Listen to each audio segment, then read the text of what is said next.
है कि सल्तनत हो या मुगल हो, इसके लिए सबसे इंपॉर्टेंट है इस्लाम के उदय को समझना। मुस्लिम धर्म का किस प्रकार उदय हुआ, तो तेजी में हल्की संकल्पनाओं के साथ हम बढ़ रहे हैं। ये अपना देश भारत है और भारत के बगल में यही सऊदी अरब है। सऊदी अरब में ही एक जगह है मक्का, और मक्का का एक जगह है काबा। 570 ईस्वी में मोहम्मद साहेब का जन्म यही मक्का के काबा में होता है। और मोहम्मद साहेब का जिंदगी बहुत स्ट्रगल पूर्ण रहा। हम लोग चूंकि एग्जाम ओरिएंटेड एक सेक्शन को देख रहे हैं, तो हम लोग सीधा निचोड़ पे आ रहे हैं। उनकी पत्नी खदीजा विधवा थी और उनसे धन दौलत वाला जो समस्या था मोहम्मद साहब का समाप्त हुआ। बहुत ही ईमानदार व्यक्ति थे और इसी से प्रभावित होकर खदीजा ने विवाह भी किया। हमेशा एकाग्र और ध्यान मुद्रा में रहते थे।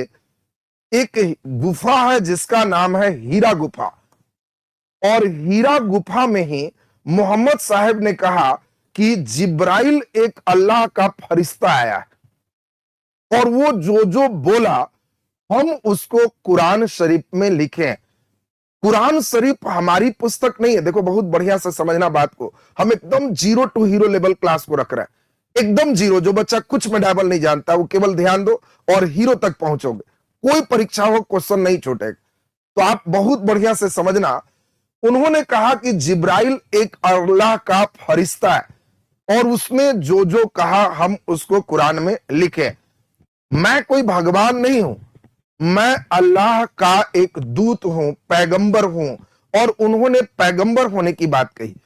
उन्होंने यह भी कहा कि पहला पैगंबर भी मैं नहीं हूं, हमसे पहले भी मूसा, ईसा, ये पैगंबर सब आ चुके हैं और हम अंतिम पैगंबर हैं। और उन्होंने इस तरह से इस्लाम धर्म को उदय तो किया, परंतु मक्का वाले इसको मानने को तैयार नहीं थे।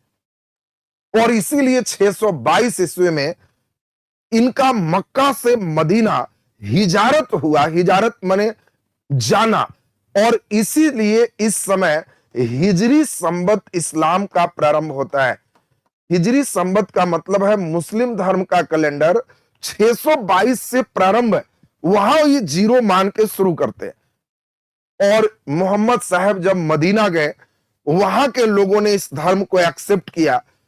और फिर जब 630 में बदर के युद्ध में उन्होंने मक्का वासियों को हराया और फिर से मक्का में भी जब इस्लाम के फतह को पूरा फैला दिया, तो मोहम्मद साहब एक पूरे संस्थापक के रूप में जाने गए। 632 ईस्वी में इनकी मृत्यु हो गई। अब देखिए, 632 के पहले इस्लाम धर्म करके कोई धर्म नहीं। वहां पे लोग तो बहुत पहले से रह रहे, लेकिन उन लोगों को संगठित करने का जो पूरा श्रेय है वो मोहम्मद साहब को। अब हम लोग सीधे कंसेप्ट पे आगे की ओर बढ़ते हैं। मोहम्मद साहब ने जिन संकल्पनाओं को स्थापित किया, मेडाइवल को पढ़ने के लिए बच्चों के अंदर इस सॉफ्टवेयर होना जरूरी। और इसीलिए शुरुआत का 5 मिनट जो बच्चे एकदम ध्यान दे दोगे, उसको मेडाइवल का सॉफ्टवेयर लोड हो जाएगा। और इसीलिए पूरे बढ़िया से बात को समझना। इस्लाम धर्म पुस्तक आधारित धर्म है। देखो, हिंदू धर्म पुस्तक आधारित नहीं है। पुस्तक आधारित का मतलब है जो भी बातें हो पुस्तक में लिखी जाए। हिंदू धर्म में सभी बातें पुस्तक में नहीं है। आपको दाढ़ी रखनी है कि नहीं, ठीक रखनी है कि नहीं, किस पुस्तक में? हिंदू धर्म के हर किताब के एक लेखक है और आपको क्या करना है ये नहीं लिखा हुआ। राम 4 भाई थे, भरत थे, पिता ने ऐसे किया वैसे किया, रामायण हो गया, एक कहानी है। उस कहानी के माध्यम से आपको जितना सीखना है सीखो। ये हिंदू धर्म है। वो कहानी में एक आदर्श व्यक्ति की प्रस्तुतिकरण है कि एक राम थे, एक ऐसे आदर्श व्यक्ति जो केवल पिता की आज्ञा पर 14 साल के लिए जंगल जाने को तैयार हो गए। वो भी कब? जिस समय राजपद मिल रहा था तब। ये आज के बेटों को अपने पिता के लिए क्या होना चाहिए, रामायण में प्रेरणा। सीता एक पत्नी है। गांधी ने कहा कि अगर महिलाओं में मैं किसी को आइडियल मानता हूं तो वो सीता और द्रौपदी है। इसीलिए नहीं कि वो रामायण और महाभारत की पात्र है, इसीलिए कि उनका जो चरित्र चित्रण है, संघर्षपूर्ण है। सीता राजा जनक की बेटी है, राजा की बेटी होते के बाद भी राम जब कह रहे हैं कि मैं जंगल जाऊं, मैं जंगल जा रहा हूं, सीता कहती है हम भी चलेंगे। अब सोचो, ऑप्शन ये भी था कि वो नहिरा चली जाती, राजा जनक की बेटी थी, राजा की बेटी को भला क्या तकलीफ था, फिर भी जंगल गई। तो ये आदर्श कई बातों को प्रस्तुत किया गया, और इन बातों से आप जो सीख सकते हो वो सीखो। ये हिंदू धर्म है, इस्लाम धर्म, बाकी हम लोग ईसाई धर्म, ये सभी पुस्तक आधारित धर्म है। यहाँ की किताबों में मुख्य रूप से उल्लेख किया गया। अब मोहम्मद साहब की कितनी पत्नियां थी, ये तमाम चीज जो है, ये हम लोग को कहीं भी कंट्रोवर्सी वाला कोई प्रश्न परीक्षा में नहीं होता। अब मोहम्मद साहब की पत्नियां और कृष्ण की पत्नियां, वो एक आदर्श रूप में रहा। मोहम्मद साहब के कई विवाह हैं, तो वो एक दिखाने के लिए आदर्श स्वरूप में कि किन किन लोगों से विवाह किया जा सकता है, वो जायज है। ये चीज का प्रक्रिया, चलिए सही है, अब सही है आप लोग का, सही है तो एक बार ओके लिख दीजिए। अब तो सही है रहेगा, हम लोग को पूरा बढ़िया से बात को सुनना है। तो पुस्तक आधारित, जैसे देखो हम बताएं, ईसाई धर्म, इनकी पुस्तक है बाइबिल। अब बाइबिल कौन लिखे, तो बाइबिल के लेखक कौन है, तो कोई नहीं, स्वयं ईश्वर ने लिखा। ये पुस्तक आधारित है। बाइबिल कहता है सारे प्रकृति मनुष्य के उपभोग के लिए, मतलब ईश्वर ने सब कुछ तुम्हारे लिए बनाया है। गाय है, सुअर है, बकरी है, जो तुमको मिले सब तुम्हारे लिए है। सांप है, बिच्छा है, सब खा सकते हो, ये बाइबिल कहता है। और ये पुस्तक आधारित धर्म है। और इसी तरह से इस्लाम की बात की जाए तो मुस्लिम धर्म में सबसे पवित्र पुस्तक कुरान शरीफ को माना गया। मोहम्मद साहब कहते हैं हम नहीं लिखे, लेखक मैं नहीं हूं, मैं लेखक नहीं हूं, जिब्राइल ने हमसे लिखवाया है अल्लाह की बातें, एक फरिश्ते ने लिखवाया है, और इसके कोई लेखक नहीं है। और कुरान की बातें अल्लाह की बातें हैं, डायरेक्ट अल्लाह ने ऐसा कहा है, इसीलिए सीधे इसको मानना है। दूसरा नंबर एक पुस्तक है हदीस। जो एक बच्चे ने पूछा कि मोहम्मद साहब कितने विवाह की, मोहम्मद साहब एक ऐसे पैगंबर हैं जिन्होंने ये दिखाने का प्रयास किया कि एक व्यक्ति जीवन कैसे जी सकता है, किन से विवाह कर सकते, किन से नहीं कर सकते, वो आइडियल फॉर्म उसको दिखाएं। और हदीस में जो भी मोहम्मद साहब ने किया, उनके जीवनी का उल्लेख, और हदीस और कुरान, इन दोनों को मिलाकर इस्लाम धर्म के नियम कानून के पुस्तक का वर्णन है। और इसी पुस्तक को शरीयत कहते। बहुत बढ़िया से बात समझना, शरीयत का मतलब क्या है, इसमें कुरान की बातें, हदीस की बातें दोनों मिलाकर के इस्लाम धर्म के नियम का उल्लेख है। क्या करना है, क्या नहीं, हर चीज किताबों में उल्लेख। और इसीलिए हमने बताया कि मुस्लिम धर्म पुस्तक आधारित धर्म है। इनकी संकल्पनाओं पर जरा ध्यान दें।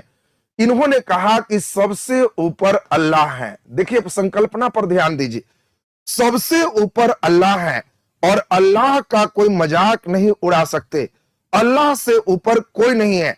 झुकना भी है तो सिर्फ अल्लाह के आगे झुकना है। बाकी लोगों को बड़े हैं, अभिवादन करना है, सलाम वालेकुम, बस हो गया, झुकने की आवश्यकता नहीं है। झुकना सिर्फ अल्लाह के पास है। ये इनका सिद्धांत में, संकल्पना में आया। अंधा व्यक्ति राजा नहीं बन सकते। देखो हिंदू धर्म में धृतराष्ट्र अंधा था, राजा बना। मुस्लिम धर्म में अंधा व्यक्ति राजा नहीं हो सकते। शरीयत कहता है अंधा राजा नहीं हो सकता।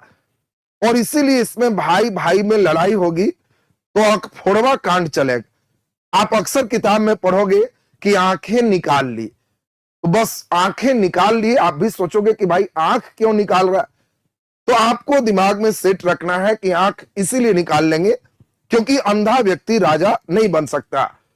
चित्र, संगीत, ये सभी शरीयत के अनुसार से गैर इस्लामिक काम। इसीलिए जनरली प्रायः आप देखोगे कि इनके जो भी शासक होंगे चित्र पर, संगीत पर ध्यान नहीं देंगे, क्योंकि इनका मानना होगा शरीयत का कि चित्र बनाने से अल्लाह की मजाक उड़ती है। क्यों उड़ती है भाई? क्योंकि जिनका आप चित्र बनाने जा रहे हो वो अल्लाह का परिकल्पना है, अल्लाह ने सोचा है, चाहे वो व्यक्ति हो, झरना हो, पेड़ हो, पहाड़ हो, पक्षी हो, उसको अल्लाह ने बनाया। और तुम हू बहू ब्रश लेके वैसा ही पेंट करके उनका डुप्लीकेट कर रहे हो। और डुप्लीकेट करने का मतलब उनकी नकल कर रहे हो, और नकल करना उनका मजाक उड़ाना। कई बच्चा नहीं समझा, फिर से समझ लो। देखो, संकल्पनाएं एकदम स्पष्ट होनी चाहिए, तब मेडाइवल पढ़ने में मजा आएगा। कई बच्चे के पास संकल्पना ही नहीं रहता, गुलाम बंद शुरू कर देता, मजा ही नहीं आएगा, तुम्हारे अंदर सॉफ्टवेयर ही नहीं।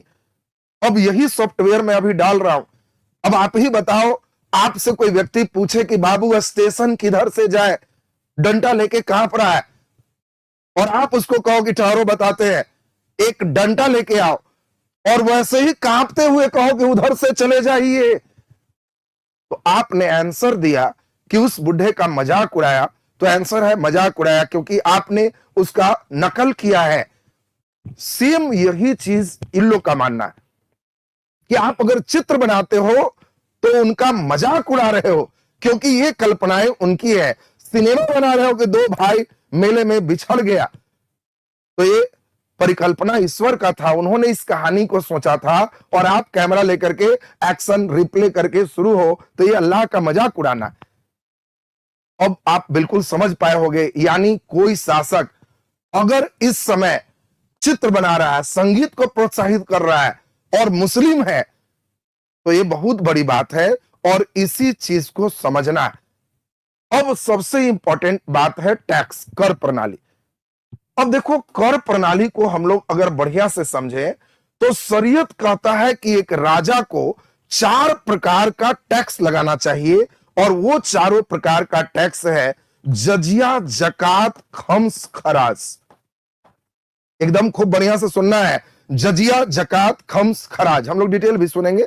जजिया, जकात, खम्स, खराज। आपको जब कहे टैक्स कितने, तो 4। शरीयत के अनुसार से 4 टैक्स हैं, जजिया, जकात, खम्स और खराज। ये क्या है आपको समझाएं। जजिया गैर मुस्लिमों पर लगने वाला टैक्स, जो मुस्लिम नहीं है उन पर जजिया लगेगा। जकात और आय का 2.5% निकाल देना है, वो जकात है। और इसमें जो देख रहे हैं खम्स, ये लूट का धन है, ये लूट का धन है। और यही जो खराज है और उस्र है, ये भूमि कर है, जमीन का कर है। आपसे कई बार क्वेश्चन आएगा कि शरीयत के अनुसार से धार्मिक कर कौन है। बहुत बढ़िया क्वेश्चन है, बताओ शरीयत के अनुसार से धार्मिक कर कौन है। तो देखो, बातों को समझो। मुस्लिम धर्म में पुनः फिर से जन्म होगा, इसकी परिकल्पना नहीं है। हिंदू धर्म में पुनर्जन्म की परिकल्पना है, अच्छा कर्म करोगे अच्छा में जन्म, खराब कर्म करोगे खराब में जन्म। लेकिन मुस्लिम धर्म में है कि जैसा कर्म करोगे हिसाब होगा, और ऊपर जन्नत या जहन्नुम में शिफ्ट किए जाओगे। जन्नत स्वर्ग है और जहन्नुम नरक है, और हिसाब के अनुसार तुम्हारी शिफ्टिंग होगी। और जिसको जन्नत जाना है वो आय का 2.5% गरीबों के लिए निकाल दो। ये एक धार्मिक कर है। 100 रुपया कमाओ तो 2.5 रुपया निकाल दो गरीबों के लिए, इसको जकात कहते, और तब जन्नत जाओगे। तो देखिए, ये जो देख रहे हो ये संकल्पना है, खम्स लूट का हिस्सा है। शरीयत कहता है कि राजा को परमानेंट सेना रखने की जरूरत नहीं है। सेना को कहो कि चलो हमला करना है, और हमला करता है तो जितने भी लूट का धन है 5 भागों में बांट दो। 1 भाग राजा ले लो और 4 भाग सेना को दे दो। क्यों? सेना ज्यादा है, इसीलिए उन लोग अपना हिस्सा बांट लेगा, वो पेमेंट होगी। और तुम अपने क्षेत्र का विस्तार करो, इसको खम्स कहते, ये लूट का हिस्सा है। यही 1/5 माने 20% और 80%। आप पढ़ोगे अलाउद्दीन खिलजी इसको रिवर्स कर दिया, स्वयं 80% रखा और सेना को 20% दिया। कारण वो सैनिकों को नगद वेतन देने वाला पहला सुल्तान।